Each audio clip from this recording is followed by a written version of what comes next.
Where shall I go from your spirit, or where shall I flee from your presence? If I ascend to heaven, you are there. If I make my bed in Sheol, you are there. Psalm 139, verse 7 to 8. Welcome to our second table, Sinners at the Table, how the Spirit redefines belonging. You are welcome to pause this recording and read from Luke 7, verse 36 to 50.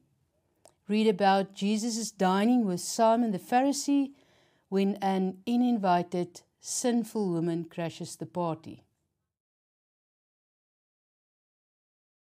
In his book, What is So Amazing About Grace, Philip Yancey tells the story of a prostitute who, after years on the streets filled with heartbreak, abuse, countless losses, found herself one morning sitting with a priest in an empty church building. She pours out her heart, telling him her entire story. After listening in silence for a long time, the priest asked her why it had taken her so long to come, why she hadn't sought help from the church years earlier. Her words exposes an heartbreaking truth about how the church is often perceived. I was barely surviving my guilt, she said. I couldn't handle the church's condemnation on top of that.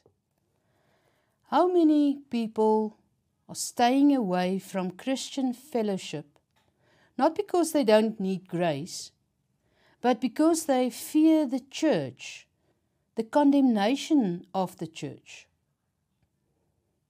Perhaps the more uncomfortable question to ask is this: do you trust your Christian brothers and sisters? Do you trust them with your deepest uncertainties, your shame? Or are we all just better at hiding what that woman with this priest could not do any longer? Today's table challenges us. Are we creating spaces where broken people feel safe to encounter the healing love of Christ? What are the barriers that we have? And is it in a blind spot, or are we even aware of those barriers? Those areas where we lack awareness or understanding of the obstacles that may keep people at a distance of the presence of God, at a distance of the church. In our text today, Simon the Pharisee carefully curated his dinner party, inviting Jesus alongside other esteemed guests. These were high society. They were the religious respectable. They were the morally upright. Those who maintained their rightful position in the cultural context of their time. These people saw themselves as naturally fitting for a meal with Jesus. People whose public reputation and religious standing made them obvious candidates for divine favor, or so they thought. But then she enters. She enters uninvited. She enters as an unwelcome guest, carrying the weight of her reputation in her mere presence. She represents everything the dinner guests are not: publicly sinful, socially unacceptable, religiously impure. Her presence violates the social boundaries that the Pharisees had worked so hard to maintain. She doesn't belong, at least not according to the cultural standards of respectability. You see, in Luke's society, culture dictates. Jewish society operated on the strict boundaries between the pure and the impure, the holy and the profane. These weren't just religious guidelines. They determined who associated with who entered sacred spaces and belonged in respectable society. This was a complex web of purity laws that dictated society, dictated relationships. And the dining table was particularly holy territory. Meals weren't just about food. Meals were statements of social acceptance, religious standing, and who ate with who, and which declared your values, your status, your spiritual condition.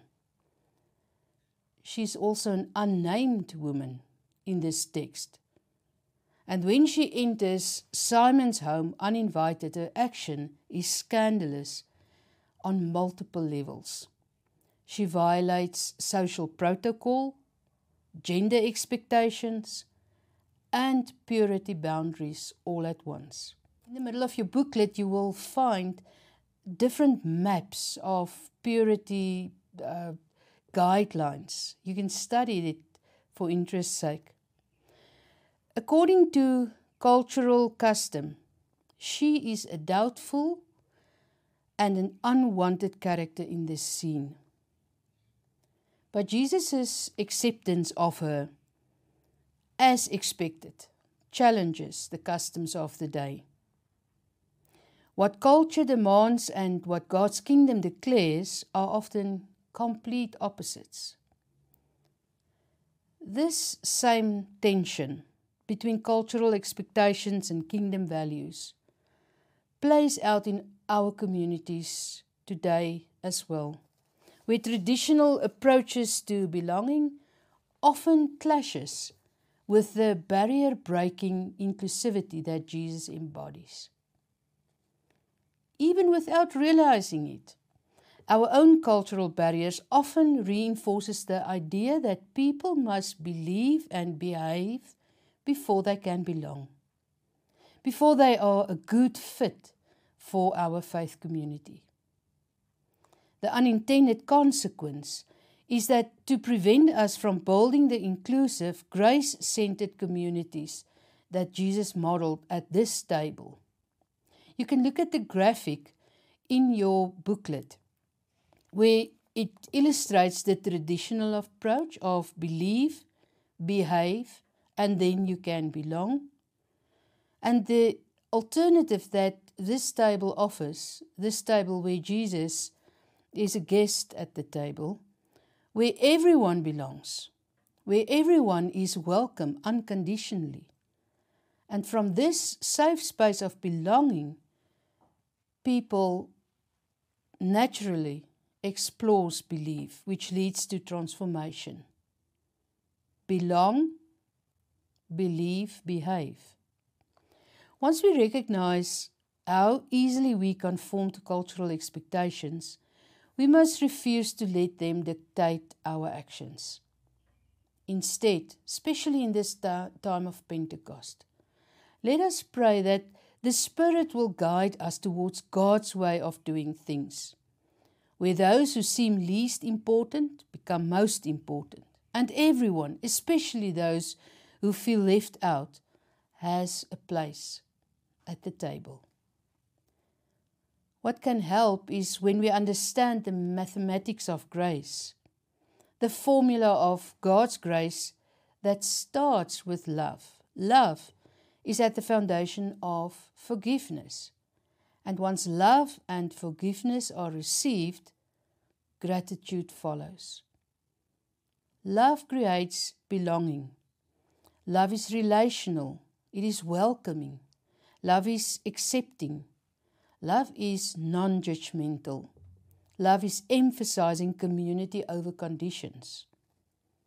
And when people experience genuine belonging, they become open to believe. They trust the space. They trust the people in the space. And they start their journey in trusting God.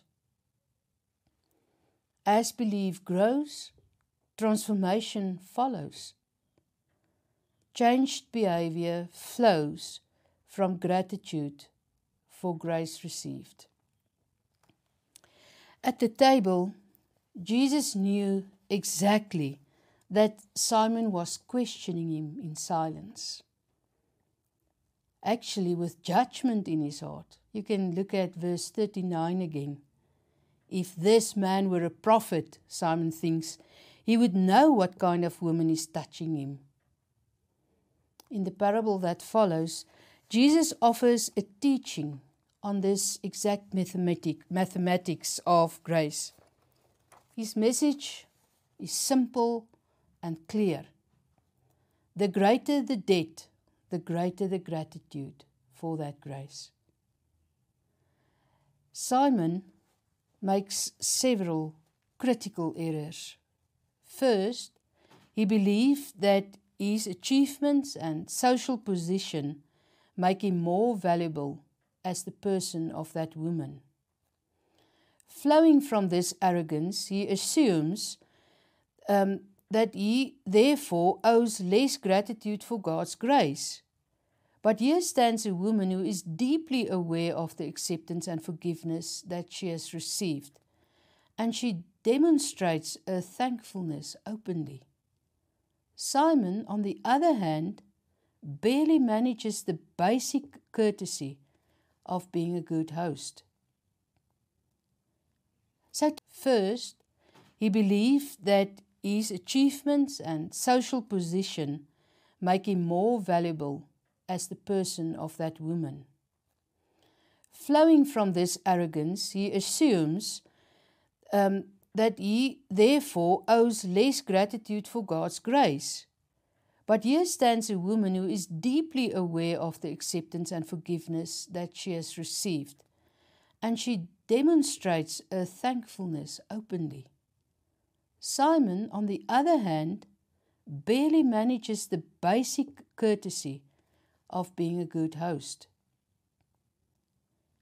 So first, he believed that his achievements and social position make him more valuable as the person of that woman.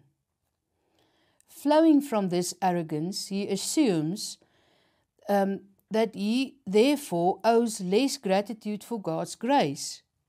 But here stands a woman who is deeply aware of the acceptance and forgiveness that she has received, and she demonstrates her thankfulness openly. Simon, on the other hand, barely manages the basic courtesy of being a good host. So to reaffirm this idea, let's turn to Romans 8, verse 13 to 16. That powerfully affirms that in God's family, belonging comes first. We receive the spirit of adoption, not by earning it, Paul explains, but as a gift that names us beloved children of God. This secure belonging reshapes our belief. When we truly know we are God's own, trust and faith naturally takes root. And from this identity, behavior flows, not to earn sonship or daughtership, but to live out the reality of being a child of God. We don't perform to belong. We belong, and the Spirit confirms this in our hearts. And so we lived transformed. The table of grace has room for everyone. The respectable Pharisee, with his hidden judgment, is also welcome at this table. But evenly, the notorious sinner with her tears and her regrets alike.